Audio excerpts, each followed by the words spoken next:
விருச்சக ராசி பேசும்போது பார்த்தீங்கன்னாக்கா, ஜாதகரை பொறுத்த வரைக்கும் லக்னாதிபதியும் ராசி அதிபதியும் 8ஆம் இடத்துல இருக்காங்க. அதாவது ஜாதகருக்கு ஒரு மிகப்பெரிய ஒரு அதிர்ஷ்ட வாய்ப்பை ஏற்படுத்தி கொடுக்க போகுது இந்த மாதம்.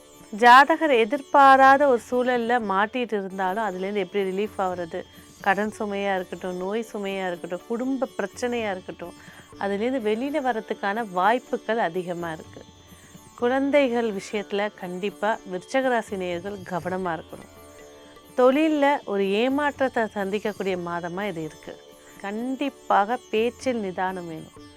ஒரு நல்ல விஷயமே சொல்ல போனாலும் ஒரு வார்த்தை தவறி போனதுனால மிகப்பெரிய பஞ்சாயத்தை சந்திக்கக்கூடியது. விருச்சக ராசி, விருச்சக லக்கணம். அமைதி காப்பது நன்மை. அவசியம் ஏற்பட்ட இடத்துல பேசுறது, அவசியம் ஏற்பட்ட இடத்துல மட்டும்தான் கையெழுத்தும் போடணும். இல்லைனா உங்கள் கையெழுத்தை வச்சு வேற ஒரு வேலைகள் நடக்கவும் ஆரம்பிச்சிடும்.